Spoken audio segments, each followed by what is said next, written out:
স্বাগত আজকের বাংলাদেশে। আপনাদের সাথে আছে আমি খালেদ মহিউদ্দিন। রাজপথ নয়, আপাতত গণসংযোগের রাজনীতি বেছে নিয়েছে প্রধান বিরোধী দল। তাই সময়টা সরকার ও সরকারি দলের জন্য স্বস্তিদায়ক হওয়ার কথা ছিল। অথচ এর ঠিক বিপরীত চিত্রই দেখতে পাচ্ছি আমরা। বিশ্বব্যাংকের প্রায় সব শর্ত মানার পরও পদ্মা সেতুর অর্থায়ন নিয়ে জটিলতা কাটেনি এখনো। গ্রামীণ ব্যাংক ঘিরেও দেশে বিদেশে ডালপালা মেলছে ভিন্নমত। হালে হলমার্কের অর্থ কেলেঙ্কারি ঘটনায় আরেক দফা জটিলতা পড়েছে সরকার। মন্ত্রীর বক্তব্য বা কোনো উপদেষ্টার বিরুদ্ধে ওঠা অভিযোগ নিয়েও ঘোলা হচ্ছে জল। আবার বুয়েট মেডিকেলে চলমান আন্দোলন এবং সরকারের ভূমিকাও প্রশ্নবিদ্ধ হচ্ছে। অন্যদিকে হাইকোর্টের এক বিচারক সম্পর্কে স্পিকার রুলিং, আদালত ভিত্তিহীন মন্তব্য করায় আবারও মুখোমুখি হয়ে পড়েছে আইন বিভাগ ও বিচার বিভাগ। আজকের বাংলাদেশ আমরা খুঁজবো কিছু প্রশ্নের উত্তর। সরকার ও বিরোধী দল নিজেদের দায়িত্ব কতটা সঠিকভাবে পালন করছে? উপদেষ্টাদের নিয়ে কি বিব্রত বোধ করছে সরকার? শিক্ষাঙ্গনে অস্থিরতা দূর করতে সরকারের কেন এত পিছুটা? আইন বিভাগ ও বিচার বিভাগ কেন বারবার বিতর্কে জড়াচ্ছে? জানিয়ে রাখি, আজকের বাংলাদেশে আপনার মতামত প্রশ্ন পাঠাতে SMS করতে পারবেন, আমাদেরকে ইমেলও করতে পারবেন, লিখতে পারবেন ফেসবুক ও টুইটারও। এসব বিষয় নিয়ে আলোচনা করতে আজ স্টুডিওতে আছেন নৌ পরিবহন মন্ত্রী জনাব শাহজাহান খান, আছেন বিএনপির জাতীয় স্থায়ী কমিটির সদস্য জনাব ব্যারিস্টার রফিকুল ইসলাম মিয়া এবং জাতীয় সমাজতান্ত্রিক দল জাসদের সভাপতি জনাব হাসানুল হক ইনু। স্বাগত আপনাদের। জনাব শাহজাহান খান, প্রধানমন্ত্রী অর্থনৈতিক উপদেষ্টা মশিউর রহমান কি পদত্যাগ করছেন? এই বিষয়টা সম্পর্কে তো সিদ্ধান্ত নেবেন মাননীয় প্রধানমন্ত্রী। জি। পদত্যাগ করছেন কি করছেন না সেটা তো আমার জানার কথা না। আপনি কোনো আলোচনা শুনেছেন কিনা? উনি নিজেই বলেছিলেন যদি পদ্মা সেতু সেটাই বলেছেন, উনি প্রধানমন্ত্রী সিদ্ধান্ত দিলে উনি পদত্যাগ করবেন, এই কথাই তো বলেছেন। আপনিও জানেন, সারা দেশের মানুষই জানেন। আমরা জানতে চাইছিলাম যে আসলে মশিউর রহমানের পদত্যাগের সঙ্গে বিশ্বব্যাংকের যে সম্পর্ক, বিশ্বব্যাংকের শর্তের যে সম্পর্ক আছে সেটা আমিও এটা কোনো সম্পর্ক, আমার কাছে এমন কোনো খবর নাই বা অনুসন্ধান আমি করতে পারিনি যে ওনাকে কেন পদত্যাগ করতে হবে। জি।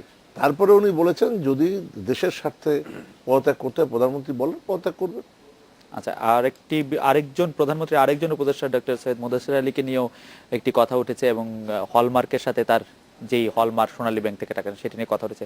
উনারও পদত্যাগের কথা বেশ কয়েকটি পত্রপত্রিকা আলোচনা হচ্ছে।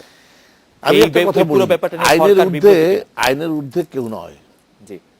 আমিও নই, আপনিও নন। এবং যারা বিচার করেন তাদের মধ্যে, যারা বিচারক তাদের মধ্যেও কি তারা কি আইনের ঊর্ধ্বে? তারাও কিন্তু আইনের ঊর্ধ্বে নন। সুতরাং আইন তার যথা নিয়মেই চলবে। আর সেই ক্ষেত্রে যদি কেউ কোনো বিষয়ে দোষী সাব্যস্ত হন তাহলে তার ব্যাপারে তো সরকার পদক্ষেপ নিতে পারেন। এর নিয়ে তো কোনো বাধ্যবাধকতা নাই যে না নেওয়া যাবে না। এই বিষয়টা নিয়ে কি সরকারের নীতি নির্ধারক পর্যায়ে একটু বিব্রত বোধ করছে? সেটা নীতি নির্ধারকদের মধ্যে তো আমি একজন নই। নীতি নির্ধারকদের মধ্যে যারা, তারা এই ব্যাপারে ভালো বলতে। আমি যেটা জানি সেটা হলো যে যতটুকু, সেটা বিষয়টা হলো যে আমাদের মশিউর রহমান সাহেব সম্পর্কে আমার কাছে এমন কোনো তথ্য নেই, জানাও নেই যে ওনাকে কেন পদত্যাগ করতে হবে। তারপরে উনি দেশ জাতির স্বার্থের বিবেচনায় করে ওনাকে মাননীয় প্রধানমন্ত্রী যদি বলেন তাহলে অবশ্যই পদত্যাগ করবেন বলে জানিয়েছেন। আর যেটা আপনি ডক্টর ইয়ের কথা বললেন সেই বিষয়টা আমার এমন জানা নেই যে উনি ওনাকে পদত্যাগ করার কোনো করা বলেছে কিনা কেউ, আমি জানিনি। ব্যারিস্টার রফিকুল ইসলাম মিয়া, সম্প্রতি হাইকোর্ট একটি রায় দিয়েছে যেখানে স্পিকারের রুলিংকে যেখানে ভিত্তিহীন, অকার্যকর বলেছেন বিচারকেরা, সেই রায়ে যে স্পিকার যে রুলিংটি দিয়েছেন আরেক বিচারকের একটি মন্তব্য সম্পর্কে, সেই রুলিংটিকে হাইকোর্ট তার রায়ে ভিত্তিহীন, অকার্যকর বলেছে। সরকার বলেছে যে এই রায়ের বিরুদ্ধে তারা আপিল করবে।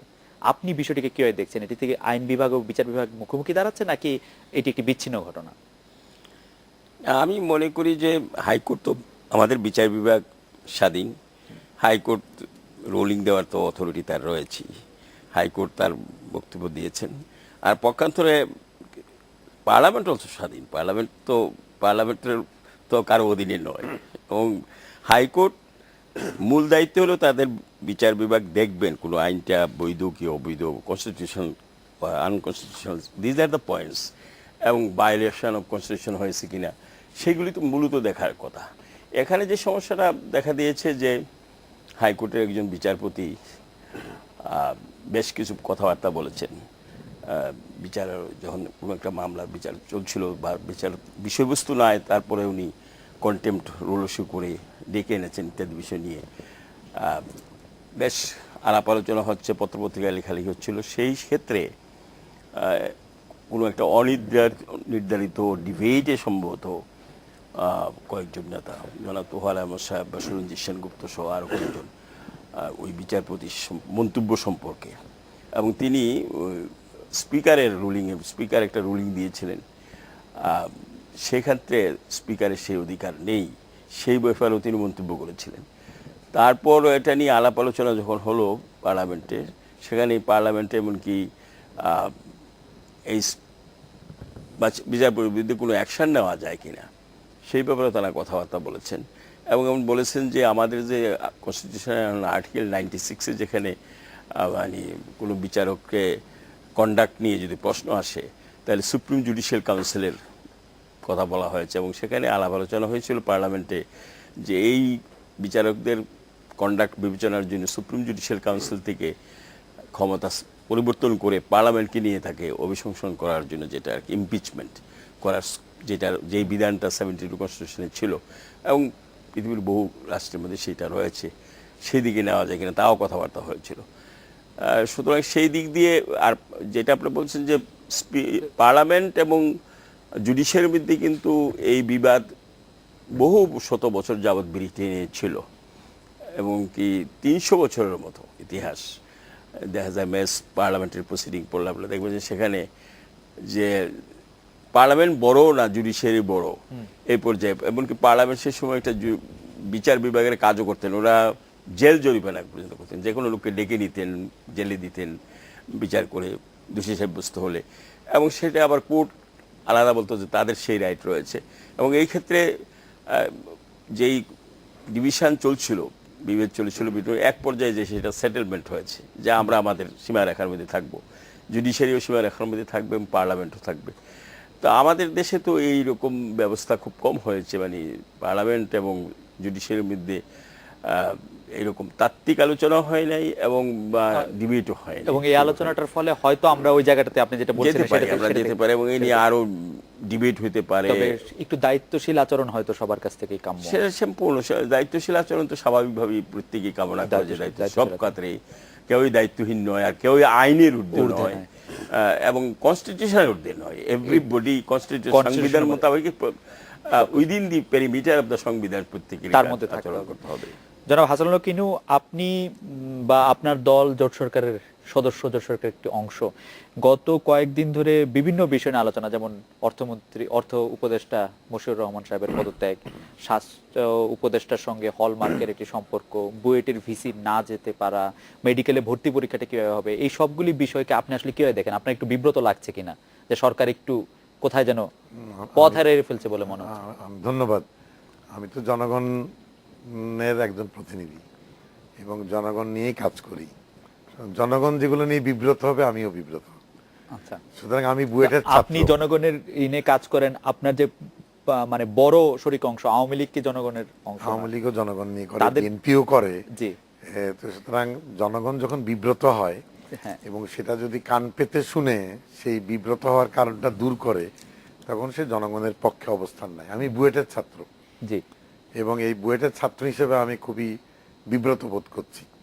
আমি বুয়েটের ছেলে মেয়েদের প্রশাসনিক কারণে ক্লাসের বাইরে থাকাটা লজ্জাজনক এবং দুঃখজনক। ঠিক তেমনিভাবে হুট করে ভর্তিচ্ছু ও মেডিকেলের ছাত্রছাত্রীরা তারা একটা প্রশাসনিক জটিলতার কারণে তারা আন্দোলন করছে।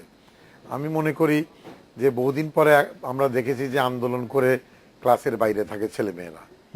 এবার প্রশাসনিক কারণে আর কোনো শিক্ষক তার বিরুদ্ধে একটা ছাত্র যদি কথা বলে আর কি, সেই শিক্ষক বিবেচনা করা উচিত যে সেই বিশ্ববিদ্যালয়ে সে থাকবে কিনা। শিক্ষক হতে শ্রদ্ধার পাত্র।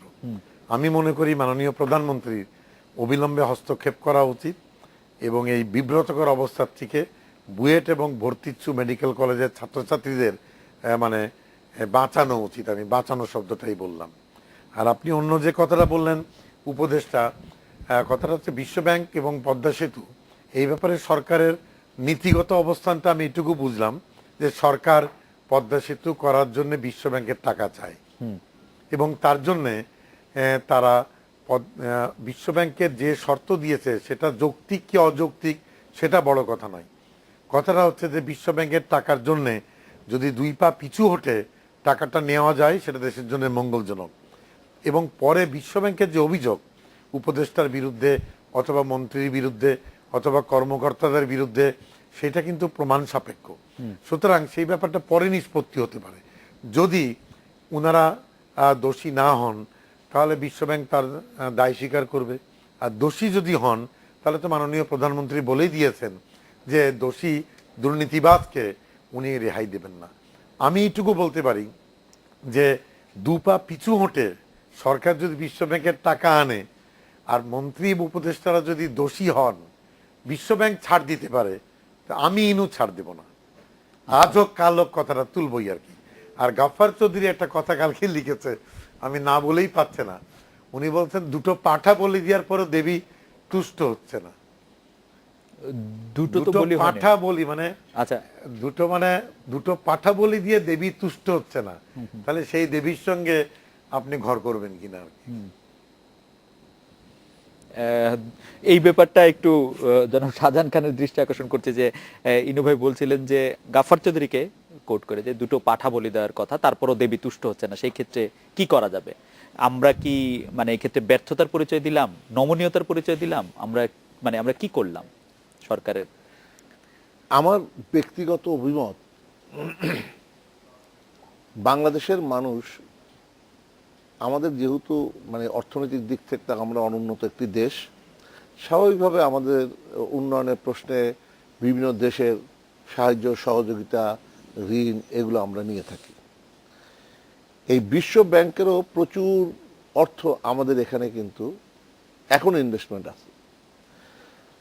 কিন্তু আপনি কি জানেন নিশ্চয়ই যে চারজন সরকারের সময় 7টা এই যোগাযোগ মন্ত্রণালয়ের 7টা প্রকল্প দুর্নীতির অভিযোগে বাতিল করে দিয়েছিল বিশ্বব্যাংক, এবং 2005 সাল থেকে বিশ্বব্যাংক 1 টাকাও যোগাযোগ মন্ত্রণালয় দেয়নি আজ পর্যন্ত, বিদ্যুৎ খাতেও দেয়নি। তাহলে বিষয়টার নেপথ্যে কি আছে আমি জানি না। আমি শুধুমাত্র আপনাকে 2005 থেকে তো 2005 এর পরে যদি সম্পূর্ণ সময়টা ধরেন, এর মধ্যে 2 বছর ক্ষমতায় ছিল হচ্ছে বিএনপি বা 4 দলীয় জোট, 2 বছর ক্ষমতা ছিল হচ্ছে তত্ত্বাবধায়ক সরকার, বেশিরভাগ সময় মানে 3.5 বছরের বেশি ক্ষমতা ছিলেন তো আপনারা। আমরা কিন্তু প্রশ্নটা আপনি তো আমার কথাটা লক্ষ্য করেন নাই। জি, 2001 থেকে 2005 পর্যন্ত যে কর্মকাণ্ডগুলো, যে 7টি প্রকল্প টাকা এখানে ছিল দুর্নীতির অভিযোগে, সেই টাকাগুলো বন্ধ করে দিল। তার মানে হলো 4জন সরকারের সময় দুর্নীতির টাকাগুলো। জি, সেই কারণেই 2005 সাল থেকে তারা 1 টাকাও আমাদের যোগাযোগ খাতে দেয় নাই। এখন এটা হলো যে আমরা যখন বিশ্ব ব্যাংকের অর্থায়ন, জাইকার অর্থায়ন, এডিবির অর্থায়নে আমরা যখন এই পদ্মা সেতু করতে চাইলাম, তখন এমন একটা পরিস্থিতির সৃষ্টি হলো। আমি এটা আপনাকে কথা আমি জোর দিয়ে বলছি না যে কোথায় দুর্নীতি হয়েছে কি হয়নি, আমি এটা বলবো না। আমার প্রশ্নটি হলো যে যেখানে টাকা ছাড় হলো না সেখানে দুর্নীতি কোথায় হলো, এবং বারবার যেখানে আমাদের সরকার, প্রধানমন্ত্রী সকলেই বারবার বলেছে যে আপনারা সুনির্দিষ্ট করে বলতে হবে যে কে কোথায় কি দুর্নীতি করলো, বিশ্বব্যাংক সেই ব্যাপারে কিন্তু কোনো কথা বললো না। বিশ্বব্যাংক তো সুনির্দিষ্ট চিঠি দিয়েছে, যেটা আপনারা প্রকাশ করছেন না। আমার জানা নাই, কিন্তু আমি তো বারবার যেটা প্রধানমন্ত্রী, আমরা জানতে চেয়েছিলাম, না প্রধানমন্ত্রী নিজে যেখানে বলছেন যে আমরা বারবার তাদের কাছে জানতে চেয়েছি, আজকে পর্যন্ত তারা সেটা বলেনি। এই বিষয়ে দেখেন সরকারের শীর্ষ পর্যায়ে থেকে কিন্তু আসলে অনেক রকম কথা বলা হয়েছে। আমরা নিজেদের অর্থে ওই জায়গাটাই আমি আসছি। শাহজাহান খানকে একটু সাহায্য করি। বিশ্বব্যাংক যে অভিযোগটা দিয়েছে কতিপয় ব্যক্তির নামে, কিছু প্রকাশিত কিছু অপ্রকাশিত অভিযোগ দিয়েছে, কিন্তু প্রমাণ দেয়নি। সেই জন্য মাননীয় প্রধানমন্ত্রী বারবার বলছে যে আপনি সুনির্দিষ্ট প্রমাণ দিন। কিন্তু তারপরেও পদ্মা সেতু করার জন্য সরকার বলছে যে আপনি সুনির্দিষ্ট প্রমাণ দিন, কিন্তু তারপরেও পদ্মা সেতু করার জন্য সরকার 2 পায়ে পিছু ওঠে একজন মন্ত্রী পদত্যাগ করেছেন, আর বাকিটা আমি জানি না। কিন্তু এটা হচ্ছে যে তার মানে এই নয় পদত্যাগ যিনি করেছেন তিনি দুর্নীতিবাজ। এটা এখনো বিচার না, সেটা ঠিক আছে, কিন্তু আমি আমার কাছে বিশ্বব্যাংক আপনাদেরকে দিয়েছে, সেটা আপনি যেটা বলেছেন সেটা একটা অন্য প্রকাশ করেন, সেটা ঠিক আছে, অন্য প্রশ্ন ছিল তো প্রকাশ করেন না। আমি একটু বলি, ধরেন গভর্নমেন্ট প্রকাশ করলো না, বিশ্বব্যাংক প্রকাশ করুক, ঠিক আছে, তারা তবে প্রকাশ করুক যে দেখা হ্যাঁ যায়- এই আমি চিঠি দিয়েছি, এই ঠিক আছে, সেটা অর্থমন্ত্রী সরকার বলে বিশ্বব্যাংকের দিবে। সমস্ত কথা লিখতে পারে, এই প্রমাণের কথা লিখতে পারবে না? মানে অবশ্যই লিখতে পারবে। বিশ্বব্যাংক যে চিঠি বিশ্বব্যাংক কেন আজকে তাহলে সেই বিশ্বব্যাংক- 6টা চিঠি, 1 মিনিট, জি 6টা চিঠি কেন বিশ্বব্যাংক তাহলে প্রকাশ করছে না? কারণ বিশ্বব্যাংক চিঠি প্রকাশ নিরাপত্তার করবে না তো। কাহিনীটি কি? এটা তো বিশ্বব্যাংকের সাথে একটা দেশের প্রিভিলেজ কমিউনিকেশন, দেশটা এটা করতে এটা পারে। আপনি আমি কারণ বিশ্বব্যাংক দুর্নীতিবাজ, accuse আমাকে এই করতেছে। কথা বিশ্বব্যাংক বলতে পারতেছে? আমি যেখানে এতদিন পর্যন্ত মশিউর রহমান সাহেবের নামই ছিল না, তখন মশিউর রহমান সাহেবের পদত্যাগের কথা বলতে পারতেছে বিশ্বব্যাংক।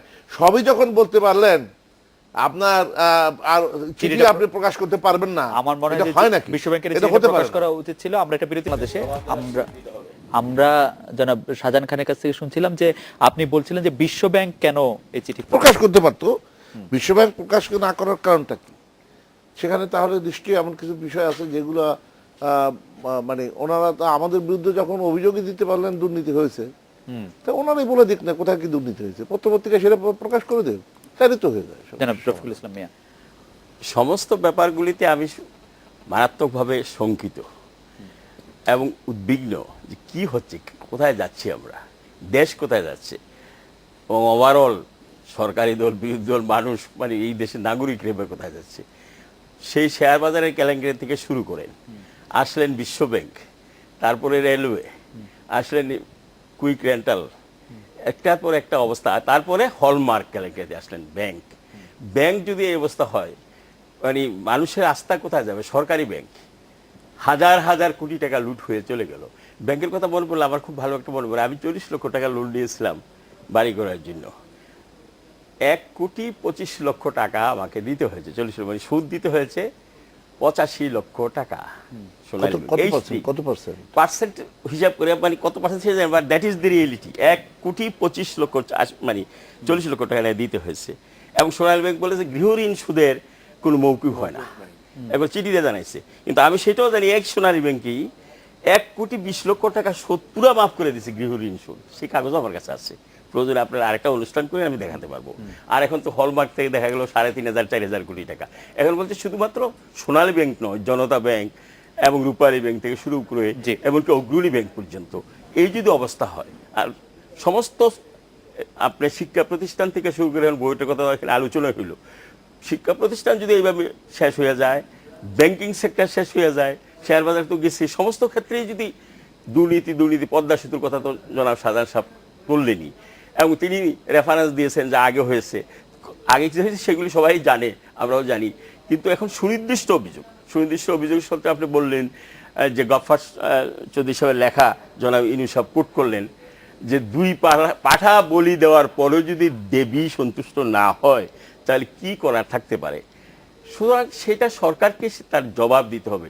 কিন্তু আসলে দেশের অর্থনৈতিক অবস্থা, শিক্ষা প্রতিষ্ঠানগুলোর অবস্থা সবগুলো যদি আমরা নিঃশেষ করে দেই, তাহলে দেশটা যাবে কোথায়? উনি জনগণের এই প্রশ্ন, জনাব শাহজাহান খান কিন্তু একটি প্রশ্ন তুলেছিলেন, জনাব শাহজাহান খান একটু প্রশ্ন তুলেছিলেন যে বিশ্বব্যাংকের 7টি প্রকল্পের টাকা কিন্তু বাদ করে দেওয়া হচ্ছে আপনাদের সময়, 2005 থেকে এই পর্যন্ত কোনো টাকা আসে নাই, এবং সেটা দুর্নীতির অভিযোগে। আপনি সেটাকে কি মূল্যায়ন করছেন? দুর্নীতির অভিযোগ যেমন শাহজাহান খান বলেছেন, তারা কোনো শর্তও দেয় না এই ক্ষেত্রে। না, দুর্নীতির অভিযোগ যে শাহজাহান খান নিজে বলেছে, যেটা মানে ইউনূস সাহেব বলছেন, অভিযোগ প্রমাণিত না হওয়া পর্যন্ত অভিযুক্তই সবকিছু নয়।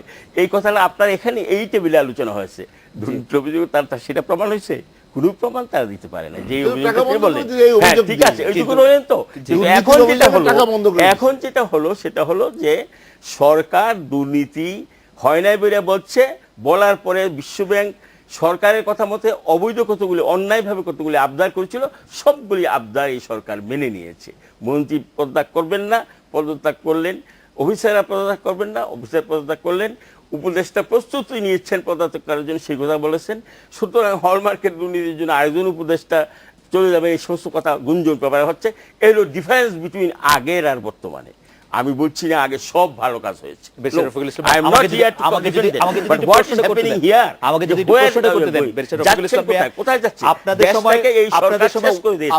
দুর্নীতি ডুবে গেছে, নিঃশেষ হয়ে গেছে। আপনাদের সময় ওয়ার্ল্ড ব্যাংক টাকা বন্ধ করে দিয়েছে এবং কোনো শর্ত পর্যন্ত দেয়নি, মানে সেটা একদম সেটেল ম্যাটার। ওরা ধরে নিয়েছে যে এখানে দুর্নীতি হয়েছে, এখানে কিন্তু সরকারকে সুযোগ দেওয়া হচ্ছে। রং ইন্টারপ্রিটেশন যে না কোনো অভিযোগ আসলে বন্ধ করে দিতে পারে, আপনি বলছেন যে প্রমাণিত, বন্ধ করে দিচ্ছে তো, প্রমাণিত। রফিক ভাই বলছেন যে এই আগের আমল আর এই আমলের পার্থক্য আর কি। জি, মানে আগের আমল মানে বেগম খালেদা জিয়ার শাসনকাল আর মহাজোটের শাসনকালের পার্থক্য হচ্ছে যে ওই আমলেও দুর্নীতি হয়েছে, এখানেও কিছু দুর্নীতির অভিযোগ উঠেছে। ওই আমলে দুর্নীতিবাজদের উনি মন্ত্রী রেখেছেন, আর আমাদের আমলে দুর্নীতিবাজদের পদত্যাগ করতে শেখ হাসিনা বাধ্য করেছেন। সুতরাং পার্থক্য অবশ্যই আছে, বুঝছেন না? না বেটার লেট দেন নেভার, কিন্তু আপনাদের বেটার লেট দেন নেভার দুর্নীতির অভিযোগ তো উঠতেই পারে। আপনি দুর্নীতি রফিক ভাই এক মিনিট বলিনি, একটা দুর্নীতির প্রমাণ হয় নাই। বিএনপির বিরুদ্ধে যে সমস্ত দুর্নীতির অভিযোগ হয়েছে, আর একটা অভিযোগ করলেই যতক্ষণ পর্যন্ত এখানেই আপনারা বলেছেন, বোথ শাহজাহান খান এজ ওয়েল এজ ইনু সাহেব দুজনই বলেছেন অভিযোগ উত্থাপন হয়েছে, প্রমাণিত হতে হবে, এবং প্রমাণিত না হওয়া পর্যন্ত you can not consider somebody is guilty for that Awami purpose. লীগের কোনো গুরুত্বপূর্ণ অভিযোগ প্রমাণিত হয়েছে। আপনি রায় দিয়ে দিচ্ছেন যে প্রমাণিত হয়েছে। আমি তো বলতে চাই, it is very unfair comment from your side, absolutely unfair comment, because until unless the matter is proved beyond reasonable doubt, Awami League এই কথা বলেনি। আর sitting on the chair conducting this talk, you cannot say it a প্রমাণিত until unless you have got the sufficient material আচ্ছা, in front of you, right. and your comment Rafiq is সাহেবের কথা, unfair, আমরা and it's কিন্তু not আমরা এই absolutely কথা unfair. বলিনি And the whole nation যে is পদত্যাগ watching, করবেন whole না। nation is watching যে আসলে কি হয়েছিল। 33 লক্ষ বিনিয়োগকারী তারা জানে, তাদের পরিবার ধ্বংস হয়ে কোথায় চলে গেছে সেটা জানে। এই কথা আপনি কিন্তু বলছেন, হয় নাই। হ্যাঁ, শুনছি আমরা। আপনি শেয়ারবাজার এখন এখন আমাদের কথা একটু শোনেন। আপনি বলতে যাচ্ছেন যে পদত্যাগ আওয়ামী লীগ করবে না এই কথা বলেনি। আপনি বলতে চাচ্ছেন ব্যাংকের হলমার্কের টাকা নেয় নাই, না আপনি বলছেন নাই। না, না, আচ্ছা, আপনি ওয়ার্ল্ড ব্যাংকের বলেছেন অনেক কথা, এবার আমাদের একটু বলতে দেন। আজকে বিশ্ব মানে ইন দ্য হিস্ট্রি আপনি আমাদের একটু বলতে দেন। ছাত্র উনি উপস্থিত দুর্নীতি আছে, প্রমাণিত হয়নি। প্রমাণিত আছে তো, উনি দেখো মানে শোনেন, হিস্ট্রি অফ শোনেন। ইঞ্জিনিয়ারিং ইউনিভার্সিটি এই ঘটনা ঘটছে কি? আচ্ছা, ঠিক আছে, বুঝলাম। ঘটনা ঘটছে কি? অনেক ঘটনা ঘটছে। একমাত্র traditional university in this country which is accepted as a standard university all over the world, সেই ইউনিভার্সিটিটা বন্ধ হয়ে গেল শুধু আওয়ামী লীগের দলীয় কথা বলছেন আমরা পদত্যাগ করবো না এই কথা কিন্তু বলেনি। জি, বলা হয়েছে দুর্নীতি প্রমাণিত না হলেও দুর্নীতির জন্য যে আপনার তদন্ত হচ্ছে সেই তদন্তের স্বার্থেই কিন্তু আবুল হোসেন সাহেব পদত্যাগ করছেন। দুর্নীতি অবশ্যই এটাই হলো কথা। আর আপনি বলছেন আপনাদের সময় দুর্নীতির প্রমাণ হয় নাই।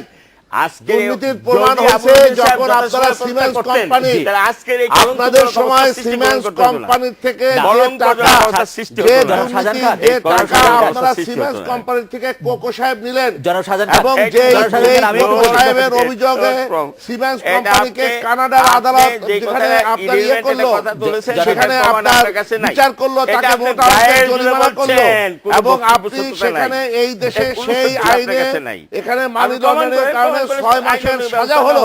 আপনি কি এইটাকে অস্বীকার করবেন যে আপনাদের দুর্নীতি হয়নি? আমরা একটু বুয়েটে আদালত, জনাব রফিকুল ইসলাম মিয়া, জনাব শাহজাহান খান, আমরা একটু বুয়েটে আদালত শিক্ষক শিক্ষার্থীদের কাছে যাই। দুর্নীতি আপনারা শুরু করেছেন এমন ভাবে যে দুর্নীতির সময় আপনারা 5টা বছর দুর্নীতির জন্য জনাব শাহজাহান খান, আমরা একটু প্রথম হয়েছিলেন, আমরা ফার্স্ট হয়েছিলেন লাইভ বুয়েট থেকে ঘুরে আসি। আর আওয়ামী লীগ এখন কিন্তু বুয়েটে আন্দোলনরত শিক্ষক শিক্ষার্থীরা এখনো ক্যাম্পাসে সমাবেশ করছেন। আন্দোলনকারীরা সেখানে রয়েছেন, আদালতের নির্দেশ মানেননি এমন অভিযোগে ব্যবস্থা নিতে ক্যাম্পাসে ঢুকেছে এই মুহূর্তে পুলিশের একটি দল। ক্যাম্পাসে আছেন আমাদের প্রতিবেদক অনিমেষ কর, বিস্তারিত জানতে কথা বলছি তার সঙ্গে। অনিমেষ, বুয়েটের সর্বশেষ পরিস্থিতি আমাদেরকে জানান। আমরা দেখতে পাচ্ছি আপনার পিছনে পুলিশ দাঁড়িয়ে আছে, এই মুহূর্তে পুলিশ কি করছে আপনি আমাদেরকে একটু জানান।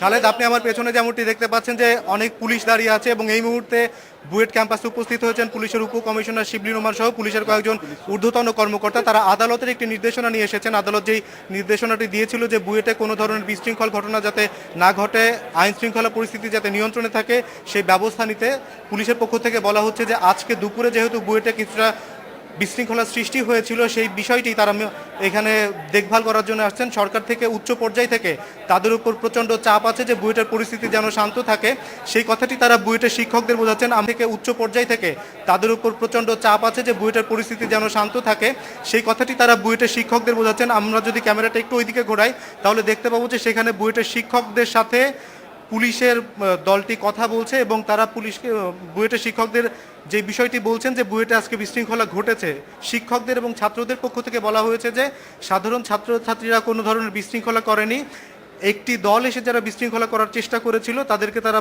রাজনৈতিক পরিচয়ে আখ্যায়িত করছেন ছাত্রলীগ, এবং বলছেন যে কিছু বহিরাগত এসেছে। তবে এই ব্যাপারে আমি ছাত্রলীগের সভাপতির সাথে কথা বলেছি। ছাত্রলীগের সভাপতি আমাকে যেটি জানিয়েছেন যে ছাত্রলীগের কেউ যায়নি, যেটি তারা বুয়েটের ছাত্ররাই গিয়েছিল সাধারণ ছাত্রছাত্রীদের ব্যানারে।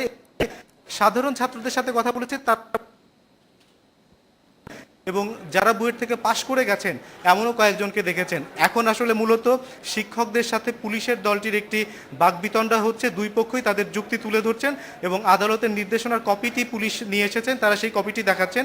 এই কপি নিয়ে এই দুই দলের মধ্যে দুই রকম কথা শোনা যাচ্ছে। খালেদ। অনিমেষ, আপনাকে অনেক ধন্যবাদ। কোনো কিছু নতুন ঘটলে নিশ্চয়ই আপনি আমাদেরকে জানিয়ে দিবেন। দর্শক, আমরা কথা শুনছিলাম যে আমাদের বুয়েট থেকে অনিমেষ আমাদেরকে জানিয়েছিলেন যে বুয়েটের পরিস্থিতি, দেখছিলাম যে বুয়েট ক্যাম্পাসে পুলিশ, এই প্রসঙ্গে পুলিশের অবস্থান, এই প্রসঙ্গে জনাব হাসানুল হক কাছে জানতে চাইবো, এবং এটি শেষ করলেই জানতে চাইবো যে মহাজোটের শরিক এরশাদ জোটে থেকেও আগামী নির্বাচনে একা অংশ নেওয়ার কথা বলছেন, আবার ভারতের কাছেও যথেষ্ট গুরুত্ব পাচ্ছেন বলে মনে হচ্ছে। এই বিষয়ে আপনার পর্যবেক্ষণ কি? আমি মনে করি যে শান্তিপূর্ণভাবে সমাধান করে ফেলা উচিত, তবে বুদ্ধি দিয়ে মিটমাট করাটা মঙ্গলজনক, আর লাঠি দিয়ে মিটমাট করাটা মঙ্গলজনক নয়। আমি কর্তৃপক্ষকে বলবো যে বুদ্ধি দিয়ে মিটমাট করার চেষ্টা করা উচিত। আর এই হোসেন মোহাম্মদ এরশাদ সাহেব সম্পর্কে যেটা বলেছেন, প্রথমেই আমি বলতে চাচ্ছি যে হোসেন মোহাম্মদ এরশাদ সাহেব হচ্ছে পতিত সামরিক স্বৈরাচার। তো পৃথিবীর ইতিহাসে স্বৈরাচাররা হয় কবরে থাকে, না হলে কারাগারে থাকে, না হলে নির্বাসনে থাকে। কিন্তু হোসেন মোহাম্মদ এরশাদ চমৎকার মানুষ, উনি গণতন্ত্রে বসবাস করছেন। এর জন্য কিছুটা ক্রেডিট আপনারা দাবি করতে পারেন, নিচ্ছেন কিছু ক্রেডিট? না, আমাদের গণতন্ত্র, আমরা এই যে বলে দমন টমন, এই কথাটা ঠিক না। বাংলাদেশে যে রাজাকাররা রাজনীতি করছে, এইটা পৃথিবীর কোন জায়গায় করতে পারতো না, কোন জায়গায় করতে পারতো না, বাংলাদেশে করতেছে। সুতরাং আমরা যে কত সহনশীল, কত গণতান্ত্রিক, এটা বুঝতে হবে। আমি যেটা জানতে চাচ্ছিলাম এর জন্য ক্রেডিট নিচ্ছেন কিনা? না, ক্রেডিটের কিছু নাই। আমি আইনের ভিতরে, গণতন্ত্রের ভিতরে স্বৈরাচারের বসবাস, রাজাকারের বসবাস আমি বিব্রতকর মনে করি নিজেকে। আর হোসেন মোহাম্মদ এরশাদ ভারতের কাছে গুরুত্ব পাচ্ছে, এটা আমি খুব গুরুত্ব দিচ্ছি না। এই জন্যে যে আমার রফিক ভাইয়ের নেত্রী বেগম খালেদা জিয়া দুদিন পরেই ভারতে ফুল নিয়ে যাবেন, মনমোহন সিং এর সঙ্গে দেখা করবেন। সুতরাং ভারত সবাইকেই গুরুত্ব দেয়। এটা ঠিকই বলেছেন। যদি খালেদা জিয়া যান, তারপরে হয়তো আমিও যাব এবং আমিও যে গল্প করবো, কোনো অসুবিধা নাই। সুতরাং হোসেন মোহাম্মদ এরশাদকে নিয়ে যে কল্পনা জল্পনা শুরু হয়েছে, আমি মনে করি এটা মানে প্রাসঙ্গিক নয়। আচ্ছা, প্রাসঙ্গিক হচ্ছে। আমি একটা এই ব্যাপারে মন্তব্য করতে চাই। নিঃসন্দেহে হোসেন মোহাম্মদ এরশাদ একজন সাহসী ব্যক্তি, এই কারণে যে দুনিয়ার যত দেশে কোনো শাসকের বিরুদ্ধে, এই ধরনের শাসকদের বিরুদ্ধে, মানে অবৈধ দখলদার অথবা যারা গণধিকৃত, তাদের বিরুদ্ধে যখন আন্দোলন সংগ্রাম হয়েছে, সবাই কিন্তু দেশ ছাড়ছে। কিন্তু হুসাইন মোহাম্মদ এরশাদ যখন 90-এর শেষ দিকের আন্দোলনের চূড়ান্ত পর্যায়ে, তখন একটা প্রচারণা ছিল যে বিমান প্রস্তুত, উনি দেশ ত্যাগ করছেন। কিন্তু আমরা কি দেখলাম? আমরা দেখলাম উনি দেশ ত্যাগ করলেন না, কারাগারে গেলেন। সেই সাহসের পুরস্কার হিসেবে আমি সেই কথা বলছি না। আমি বলতে চাচ্ছি যে একজন সামরিক শাসক রাজনীতিতে আসছেন, এসে তিনি যে সাহসের পরিচয়টা রাজনীতির ক্ষেত্রেও দিলেন, নিঃসন্দেহে এটার জন্য আপনি তাকে প্রশংসা করা উচিত। আমার পক্ষে তার জন্য প্রশংসা করা কঠিন, মানে সেটা আমার একটা। আপনাকে অন্য বিষয়ে একটু বলি যে বর্তমান যোগাযোগ মন্ত্রী রেল ও সড়ক খাতে সমস্যা সমাধানের উপায় বের করতে সরজমিন কাজ করছেন। একটি মন্ত্রণালয়ের সর্বোচ্চ পদবীধারী ব্যক্তির প্রধান দায়িত্ব কি মাঠ পর্যায়ে না অফিসে? আপনি এটাকে কিভাবে দেখছেন যে মন্ত্রীর এই দৌড়ানোটা, এটা দাপ্তরিক কাজে বিঘ্ন ঘটতেছে কিনা? এবং গতকাল রেলের কর্মচারীকে উনি চর মেরেছেন বলে খবর প্রকাশ হচ্ছে, বিষয়টিকে কিভাবে দেখেন? আমি প্রথমে বলতে চাই যে একজন মন্ত্রীর অফিসেই কাজ, এটা আমি বিশ্বাস করি না। আমি প্রমাণ করেছি আমার মন্ত্রণালয়, এই নৌ পরিবহন মন্ত্রণালয় একটা অখ্যাত অপরিচিত মন্ত্রণালয় ছিল। সেই মন্ত্রণালয় আমি মাঠে ঘুরে ঘুরে আমি প্রমাণ করেছি যে আমি আমার সমস্ত বিষয়গুলোকে নখদর্পণে নেওয়ার জন্য। মন্ত্রণালয়টি খ্যাতিমান হয় নাই, শাহজাহান ভাই আপনি খ্যাতিমান। না, মন্ত্রণালয়টাকে কোন জায়গাটা আনছি আপনি সেটা একটু লক্ষ্য করেন। জি, যেই মন্ত্রণালয়ে কোনো জাহাজ ছিল না, আমি সেখানে জাহাজ কিনতেছি। আপনার সেই 63 সালে আর 84 সালে দুইটা আপনি উদ্ধারকারী জাহাজ বানিয়েছিলেন যার উত্তোলন ক্ষমতা হলো 60 টন, হামজা রুস্তম। আমি সেখানে এই যে নভেম্বরে আসতেছে 250 মেট্রিক টন উত্তোলন ক্ষমতা সম্পর্ক দুইটা আমি জাহাজ আনতেছি। কিন্তু আপনি কিন্তু মিডিয়ার মনোযোগ বেশি কেড়েছেন। শোনেন এটা কিভাবে করতে পেরেছি। আমি 13টা জায়গায় আপনি যে সমস্ত স্থল বন্দর ছিল আমি সেখানে 17টা করেছি। পাকিস্তান শাসন আমলের যুদ্ধের সময় যে সমস্ত স্থল বন্দর বন্ধ হয়ে গেছিল সেগুলোকে আমি চালু করছি। এগুলো যদি আমি এই সব জায়গায় না যেতাম, আমি যদি স্পটগুলো ভিজিট না করতাম, আমি গিয়েছিলাম বলেই কিন্তু বরিশালের মতো নদী বন্দরে এখন একটা বড় ধরনের আপনার টার্মিনাল ভবন নির্মাণ করা সম্ভব হয়েছে। আমি রাস্তায় রাস্তায় ঘুরেছিলাম বলেই এখন আপনার মাদার ট্যাঙ্কার কিনতে পারছি। আমি এই বছরের মধ্যে আমি আশা করছি মাদার ট্যাঙ্কার কিনবো। তাহলে বিষয়টা কি দাঁড়ালো? স্টিমার তৈরি করতেছি, এই টেন্ডার অলরেডি হয়ে গেছে। সুতরাং এই যে স্টিমারের কথা বললাম, একটা বিআইডব্লিউটিসি বিগত বহু সরকারের সময় একটা জাহাজ কেনে নাই, কিনছিলেন আকবর সাহেব একটা সোনারগাঁ, নাম শুনছেন, নামটা বড় সুন্দর। এই সোনারগাঁর পেছনে 12 কোটি টাকা খরচ করে 12 মাস চালানো যায় নাই। এই জাহাজ ওনারা কিনছিলেন। আমরা কিন্তু সেইটা করি নাই, আমরা নতুন স্টিমার তৈরি করতেছি আগের মডেলের। তার মানে দাপ্তরিক কাজের চেয়ে মানে আমি বলতে চাচ্ছি যে মাঠে না গেলে, উনি যে মাঠে গেছেন বলেই কোন রাস্তার কি অবস্থা এবং আমাদের যে সমস্ত অফিসাররা কাজ করে নাই তাদের বিরুদ্ধে তাৎক্ষণিক ব্যবস্থা গ্রহণ করেছেন, যে কারণে আজকে অন্তত এইবারে আপনার রাস্তায় আর আগের মতো বড় বড় গর্ত খুঁজে পাওয়া যায়। আপনি একজন দায়িত্বশীল মন্ত্রী, আপনি কি মনে করেন যে মন্ত্রী যাওয়ার ব্যাপারটি তাৎক্ষণিক হওয়া সম্ভব? মন্ত্রী কোনোভাবে গোপনে যেতে পারে কোনো জায়গায়? যেতে পারবে না কেন? তার অবশ্যই যেতে পারবে না কেন? মিত্র সভাসদ মানে যাওয়া কি সম্ভব কিনা, মানে আমি যেতে পারেন, উনি সাধারণভাবে মিশে যেতে পারেন, কিন্তু উনি তো যেভাবে যাচ্ছেন তো লোকজন তো জানে যে উনি আসছেন, তাৎক্ষণিকভাবে কি যাওয়া সম্ভব? তা উনার প্রোটোকল আছে, উনার সিকিউরিটি আছে। আপনি তাৎক্ষণিক বলতে এইটা যে আমি যখন রওনা করলাম, আমি যেমন মাওয়া ঘাট, আপনি জানেন কি আমি জানি না, মাওয়া ঘাটে প্রতি বছর মানুষকে যে দুর্ভোগ পোহাতে হতো ঈদের সময় বিশেষ করে, একই জায়গা ছিল লঞ্চ ঘাট এবং আপনার ফেরিঘাট।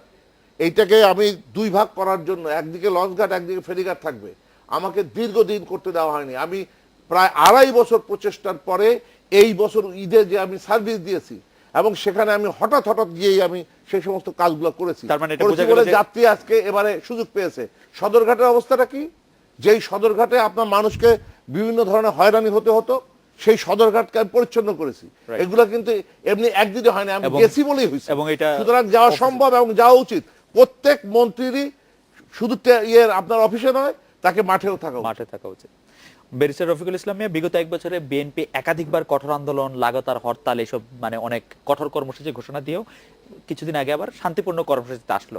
এটা কি মানে আপনাদের একটি কৌশলগত রূপ, নাকি আপনারা একটু নমনীয় আন্দোলন নিলেন? কারণ সাংগঠনিকভাবে বিএনপি দুর্বল, যেটা দুষ্টরা বলছে, এরকম মানে আপনি এটা কি কৌশলগত একটা অবস্থান যে কঠোর আন্দোলনের কথা আপনারা বলছেন কিন্তু কর্মসূচি দিচ্ছেন তুলনামূলকভাবে অনেক নমনীয়? আপনি দুটো কথা বলেন, একটা হলো বিচারক বসে বললেন যে বিএনপি দুর্বল বা অর্গানাইজেশন নেই। না, আমি প্রশ্ন করেছি যে বিএনপি এটা কোনটা দুর্বল কিনা সেই প্রশ্ন আপনি করেন। আপনি বলেছেন যে সাধারণভাবে মানুষ বলছে,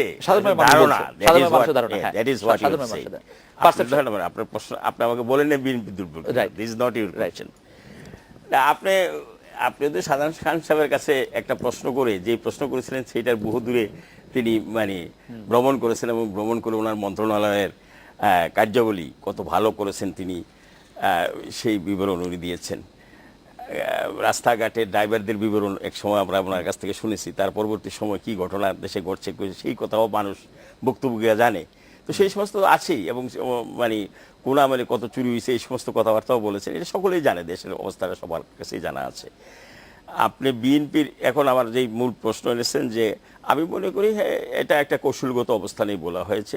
আরেক হলো যে ঈদের পরে কর্মসূচি দেওয়ার কথা বলেছে। ঈদ কিন্তু ঈদুল আজহা এবং ঈদুল ফিতর দুইটাই আছে। তো ঈদুল ফিতর শেষ হয়েছে, ঈদুল আজহা আমাদের সামনে রয়েছে মুসলিম ধর্মের সবচেয়ে বড় মানে এই অনুষ্ঠান। জিনিসটা যদি এবং মির্জা রফিকুল ইসলাম পূজা- আরেকটু পূজাও বলেন রয়েছে, যে পূজাও ঈদের রয়েছে। পরে বলতে এটা শুনতে পাচ্ছি আমরা ঠিক আছে। মাঠের বক্তব্যে যে এই না, ঈদ সেই ঈদ না না নয়। ঠিক আছে, তো ঈদ মানে আরো আছে, মানে সুতরাং ঈদ আরো ঈদের পরে কয়েকটা কর্মসূচি আছে হবে, এই ঠিক সরকার আছে। আমলে। তো সুতরাং পূজা রয়েছে এবং বলা হয়েছে যে গণসংযোগ রাজনৈতিক কর্মসূচি তো আপনার দিবেন জনগণকে নিয়ে, জনগণকে আপনি উদ্বুদ্ধ করা, অনুপ্রাণিত করা, আপনার সপক্ষে মত সৃষ্টি করা। এবং বিএনপি আন্দোলন করছে মূলত নির্দলীয় সরকারের জন্য, এবং নির্দলীয় সরকারের আন্দোলনটা জনগণকে নিয়েই করতে হবে। বিএনপি অতীতে যে কর্মসূচি দিয়েছে সেগুলি জনগণের জনমত সৃষ্টির জন্য দিয়েছে। এখন যে 2 মাসের যে কর্মসূচি দিয়েছে, যেটা আমাদের দেশে আন্দোলন বলতে হরতাল, বিক্ষোভ, ঘেরাও, গাড়ি ভাঙচুর বা মানুষ মারাও ইত্যাদি। এবং আমাদের দেশে আমরা দেখছি মানুষ মারামারি সব আন্দোলনে হয়েছে। 96 সময় ক্যাটের গভর্নমেন্ট 173 দিন হরতালের অবস্থানের পরে আপনার ক্যাটের গভর্নমেন্ট হয়েছে, অনেক লোকের মৃত্যু হয়েছে, অনেক সম্পদ বিনষ্ট হয়েছে, অনেক ঘরবাড়ি পোড়ানো হয়েছে, বাস পোড়ানো হয়েছে, এখনও হচ্ছে ইত্যাদি। এবং আরও হোক, এটা হলে মনে হয় আন্দোলন। কিন্তু এমনি যে গণসংযোগ করা, মানুষের অনুপ্রাণিত করা, উদ্বুদ্ধ করা তার দাবির পক্ষে সপক্ষে, সেটাকে আমরা হয়তো শক্ত আন্দোলন বলছি না, সেই জন্য আপনি এই প্রশ্ন তুলেছেন। কিন্তু আমার বিশ্বাস ক্রমান্বয়ে বিএনপির এই দাবি সপক্ষে দিনের পর দিন মানুষ একত্রিত হচ্ছে। আপনি গতকাল একটা রাউন্ড টেবিল কনফারেন্স হয়েছে সুজনের, সেই রাউন্ড টেবিল কনফারেন্সও বলেছে যে এই দেশে নির্বাচন অনুষ্ঠানের জন্য নির্দলীয় সরকার ভিত্তিক অন্য পথায় কোনো সুযোগ নেই এবং সুষ্ঠু নির্বাচন সেখানে হবে না। এই সুতরাং আগে কিন্তু এই সমস্ত কথাবার্তা বলা হতো না, এখন দেখা যাচ্ছে সকল শ্রেণীর মানুষ এমনকি সুষ্ঠু নির্বাচন সেখানে হবে না। এই সুতরাং আগে কিন্তু এই সমস্ত কথাবার্তা বলা হতো না, এখন দেখা যাচ্ছে সকল শ্রেণীর মানুষ এমনকি ইন্টেলেকচুয়াল সাংবাদিকের মধ্যে সাংবাদিক মুসা সাহেব, যিনি আওয়ামী লীগের একজন এমপিও হয়েছিলেন, আওয়ামী লীগ থেকে নমিনেশন পেয়ে গেছিলেন, উনি তাকে কেউ বলবে না যে তিনি বিএনপি পন্থী ইন্টেলেকচুয়াল। তিনি বলছেন যে যাহাই বলুক না কেন, আপনার ঘুরিয়ে এই কথা বলেন বা 123 অনুচ্ছেদের পরিবর্তন বলেন বা 15th অ্যামেন্ডমেন্টে মানে পার্লামেন্ট রেখে আবার নির্বাচনের কথা বলছেন, এগুলি মূল কথা না। মূল কথা হলো যে নির্দলীয় সরকার না হলে সুষ্ঠু নির্বাচন হবে না, এটাই মূল কথা। এবং প্রত্যেক গ্রুপের কাছে বলছে এইটাকে, এই জনমত সৃষ্টির জন্য বিএনপি মিছিল মিটিং এর কথা দিয়েছেন। সুজনের গোলটেবিল বৈঠকের কথা যেহেতু বললেন, আপনাকে ধন্যবাদ। সেই গোলটেবিল বৈঠকে কিন্তু নানা ধরনের মতামত আসছে, যেমন বিচারপতি আবাদুল হক বলেছেন যে 27 জন সংসদ যিনি সংসদ নির্বাচনে প্রার্থী হবে না এবং 3 জন অরাজনৈতিক সদস্য নিয়ে মানে একটি অন্তর্বর্তীকালীন, মানে নানা ধরনের ফর্মুলা এবং নানা ধরনের মডেল আসছে। আপনারা যেরকম বলছেন সেই আমরা কিন্তু এটা বলি নাই যে সেই ফর্মুলাগুলি নিয়ে নিশ্চয়ই আমরা আলোচনা করতে চাইবে। এই যে আপনি বলছেন নানা মত, বাট কেউই এখানে একমত হয়েছে কিনা যে না under party government election this is the pointed issue. Now what is important হয়েছে যে সমস্ত আলোচনায় দেখা যাচ্ছে যে পার্টি গভর্নমেন্টের আন্ডারে মানে 15th অ্যামেন্ডমেন্ট যে অবস্থায় আছে সেই অবস্থায় নির্বাচনের সপক্ষে সামগ্রিকভাবে দেশের জনমত নাই। That is my point. এসে জনাব হাসানুল হক ইনু, আপনি যদি নির্দলীয় তত্ত্বাবধায়ক সরকারের বিষয়ে যেটা ব্যারিস্টার রফিকুল ইসলাম মিয়া বললেন যে কেউই আসলে সুজনের গোলটেবিল বৈঠকে বোঝা গেছে যে কেউই আসলে সরকারকে মানে ক্ষমতা থাকা অবস্থায় নির্বাচন দেখতে চায় না, এরকম। সুজনের গোলটেবিল বৈঠকে তো আমি যাইনি। আচ্ছা, সুতরাং যারা গিয়েছেন তারা কি বলেছে সেটা বড় কথা নয়। না, ব্যারিস্টার রফিকুল ইসলামের পয়েন্টটা ছিল যে বিভিন্ন মত পেশার লোক এসে, মূল কথাটা হচ্ছে যে নির্বাচনটা নিরপেক্ষ যেন হয় এবং যে সরকার ক্ষমতায় থাকবে তিনি যেন নিরপেক্ষভাবে নির্বাচন পরিচালনা করে। সেখানে আমি আরেকটা আলোচনায় ওনার সঙ্গে বলেছিলাম, 1 মিনিটেই বলে দিচ্ছি, 1 সেকেন্ডে, যে দলীয় কি নির্দলীয়, অদলীয় কি সর্বদলীয়, এটা আমার কাছে বিবেচ্য নয়। কারণ নির্দলীয় তত্ত্বাবধায়ক সরকারের নির্বাচন আমাদের বিএনপির নেত্রী খালেদা জিয়া এবং শেখ হাসিনা মেনে নেননি। 22 বছরে এটাই আমার তিক্ত অভিজ্ঞতা। সুতরাং আমি চাই আগামী নির্বাচনের পরে সংসদ কার্যকর হোক এবং সংসদ বর্জন করবে না, এবং নির্বাচনের পরে যিনি পরাজিত হবেন তিনি বলবেন না যে নির্বাচন গ্রহণযোগ্য না এবং এই সরকার মানি না আমি। বেগম খালেদা জিয়া 4 বছরের মাথায় এখনো ভাষণ দিতে উঠে বলেন 8 সালের নির্বাচনটা গ্রহণযোগ্য নয়। সুতরাং অদলীয় সরকার হলেই নির্বাচন গ্রহণযোগ্য হবে এই যুক্তি আমি মানি না। আমি সেজন্য বারবার বলছি যে সরকার ক্ষমতায় থাকবে সেই সরকার দৈনন্দিন কাজ সহ নির্বাচনকালীন কি দায়িত্ব পালন করবে সেইটা লিপিবদ্ধ করেন, আইন তৈরি করে দেন, আইনের বাইরে পা রাখলে তার পা কেটে দেওয়া হবে। ইনু ভাই, যদি সরকার সেই আইনটা তৈরি করার ওনারা কাজ করছেন না। আমি আহ্বান জানাচ্ছি বেগম খালেদা জিয়া অন্তর্বর্তীকালীন সরকারের দৈনন্দিন কাজের একটা তালিকা তৈরি করুক এবং তার উপর একটা আইন কাঠামো তৈরি করে নিক। সেটা আপনি সাপোর্ট করবেন? আমি সাপোর্ট করি ডেফিনেটলি। সেটা এবং এটা আমি বলি, না, ঠিক আছে। আমাদের শেখ হাসিনা যে সর্বশেষ একটা এমনি প্রস্তাব দিয়েছে আলোচনার জন্য, এটা চূড়ান্ত কিছু নয়, যে আসেন বিরোধী দলের নেতারা আসুক, সর্বদলীয় হয়ে যাক। বেগম খালেদা জিয়া যদি সেই মন্ত্রিসভায় অংশগ্রহণ করে, শেখ হাসিনা যদি অন্তর্বর্তীকালীন সরকারের প্রধানমন্ত্রী হন, আমি ভেবে বলছি না, খালেদা জিয়া যদি স্বরাষ্ট্র মন্ত্রণালয়ের দায়িত্ব নেয়, অসুবিধা কিছু না, এটা হয় নাকি? অসুবিধা কিছু এটা হয় না। কেন হবে না? এটা ভাই, এটা কেন হবে না? কেন হবে না? তাহলে আপনার নেত্রীকে, হবে না? আপনার নেত্রীকে স্বরাষ্ট্র মন্ত্রণালয়ের দায়িত্ব নিয়ে বেগম খালেদা জিয়াকে আপনি প্রধানমন্ত্রীর যদি দায়িত্ব নিতে এইটা হবে। যদি অদল বদল করেন, জি। মনে করেন অদল বদল করেন, জি। আমি বলছি যে আপনারা বেগম- যাবেন কিনা সেটা বলেন। আপনি মন্ত্রিসভা, উনি মন্ত্রী, আমি মন্ত্রী নয়। জি। মন্ত্রিসভায় অন্তর্বর্তীকালীন সরকার যদি দৈনন্দিন কাজ করে এবং প্রশাসন কিভাবে পরিচালিত হবে সেই ব্যাপারে খালেদা জিয়ার মতন শক্তিশালী নেত্রী যদি ক্যাবিনেটে বসে থাকে, সেখানে কি আপনি বিশ্বাস করেন যে শেখ হাসিনা দলবাজি করতে পারে? না, সেটা আমার মনে হয় যে সম্ভব? আমার মনে হয় যে সেটা একটা মানে খুবই সোনার পাথরবাটি ধরনের না, না, হাইপোথিসিস। সোনার পাথরবাটি না। আমি একটু আমার বেরিসের- মতন লোক আমি একটু- থাকলেই তো হবে না। আমি একটু বেরিসের রফিকুল ইসলাম মিয়ার কাছে একটা অন্য প্রসঙ্গে আসি, যে অবস্থা দৃষ্টিতে দেখা যাচ্ছে যে পদ্মা সেতুতে বিশ্ব ব্যাংকের সাথে সরকার একটি সমঝোতা হয়েই যাচ্ছে, কথার কথা। এতে কি আপনারা খুশি হচ্ছেন, নাকি আপনারা মনে করছেন যে আন্দোলনের একটি ইস্যু আপনাদের হাতছাড়া হচ্ছে? নিশ্চয়ই না, আমি সে কথা মনে করি না। আমি মনে করি পদ্মা সেতু জনগণের প্রয়োজন রয়েছে, দেশের প্রয়োজন রয়েছে। এবং আমি যেটা মনে করব যে তার সঙ্গে সঙ্গে পদ্মা সেতুর সঙ্গে যারা জড়িত রয়েছে, যেটা শাহজাহান খান সাহেব নিজেও বলেছেন, ইনু সাহেব বলেছেন, দলিত ব্যক্তিরা যদি দোষী সাব্যস্ত হয়, নিশ্চয়ই অভিযুক্তকে আমি দোষী মনে করি না, সাব্যস্ত হলে তার বিচার যেন হয়, এবং দেশের সম্পদ যদি সেই কারণে নষ্ট হয়ে থাকে, যাদের কারণে এই সম্পদ নষ্ট হয়েছে। আর মূলত পদ্মা সেতু হলো এই যে বিশ্বব্যাংকের সঙ্গে মতানৈক্যের কারণে ডিলেড হয়েছে, ডিলেতে কনসিকুয়েন্স এফেক্টটা হলো প্রাইস বেড়ে যাবে, এটা স্বাভাবিক কথা। জি। এই প্রাইস বাড়ার জন্য যাদের কারণে এই প্রাইস বাড়লো তারা দেরিতে হলেও সরকার এটা বুঝতে পেরেছে এবং বিশ্ব ব্যাংকের সাথে যদি সমঝোতা করতে পারে, তো সরকারকে অভিনন্দন জানাবেন কিনা? নিশ্চয়ই আমি সরকারকে অভিনন্দন আপনাকে জানাবো। অনেক- কারণ অনেক ধন্যবাদ। এইটা আসলে আপনাকে- রফিক ভাই যাই বলুক, আপনি- এইটা তাদের মনে কষ্টের একটা ব্যাপার আছে। কারণ এর একটা কাহিনী আছে। কাহিনীটা 1992 সালে আমি সংসদে সর্বপ্রথম এই পদ্মা সেতুর দাবি উত্থাপন করেছিলাম। তখন ক্ষমতায় ছিল বিএনপি। তারা ওয়াদা করেছিলেন পদ্মা সেতু করবেন। তাদের 5 বছরের সময় পদ্মা সেতু হলো না। শেখ হাসিনার 5 বছরের সময় 96-তে যখন শেষ দিকে উনি জাইকার সঙ্গে আলাপ আলোচনা করে সমস্ত কিছু ঠিকঠাক করে যখন একটা ভিত্তিপ্রস্তর দিলেন, তারপরে ওনারা ক্ষমতায় এলেন 4 জন।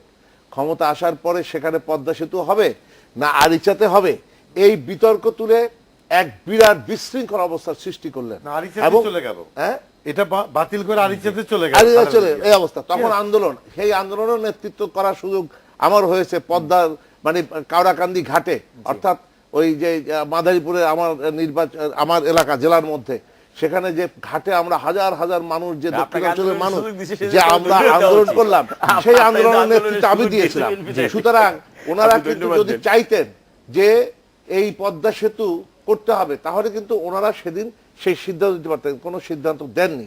শেষ মুহূর্তে শেখ হাসিনাকে এসে আবার ক্ষমতায় এসে এটা করতে হলো। ওনার মনে কষ্টের ব্যাপার আছে। উনি যাই মুখে যাই বলুন, আসল কথা কিন্তু মনের কথা এটা না।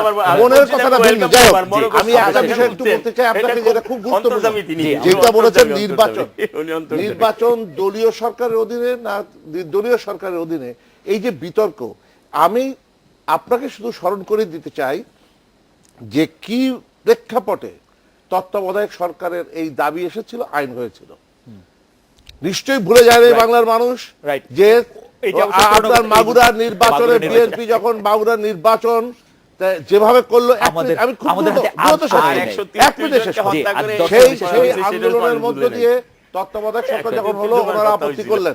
সেই তত্ত্বাবধায়ক সরকার পরবর্তী আন্দোলনের মধ্যে দিয়েই হলো। এখন আমি যেটা বলতে চাই সেটা হলো যে অন্তর্বর্তীকালীন সরকার যে দাবি, যে কথা বলেছেন, ফর্মুলা দিয়েছেন, ফর্মুলা সেটাও হইতে পারে, অন্যটাও হইতে পারে, যে কোনো সবের জন্য আলোচনা দরকার। দলীয় তবে সরকারের সবচাইতে অধীনে বড় নির্বাচন নয়। দলীয় আসল কথা সরকার, হচ্ছে শোনেন, দলীয় আমাদের- সরকার আমাদের নির্বাচন এখন পরিচালনা শেষ করে করে না, দিতে হবে। নির্বাচন পরিচালনা কমিটি, হচ্ছে নির্বাচন কমিশনকে কমিশন। শক্তিশালী আমরা করা। চাইবো যে এটি শক্তিশালী নির্বাচন কমিশন পরিচালনা হবে। কমিশন যদি শক্তিশালী হয়, আজকে তাহলে অনুষ্ঠানে পরে আসার জন্য নির্বাচন শাহজাহান সুষ্ঠু খান, হবে, ব্যারিস্টার রফিকুল অন্যথায় ইসলাম মিয়া, নির্বাচন সুষ্ঠু হাসান হবে না। লোকানো অনেক ধন্যবাদ। এই ছিল আজকের বাংলাদেশে। দেখা হবে আগামীকাল এই সময়। শুভরাত্রি।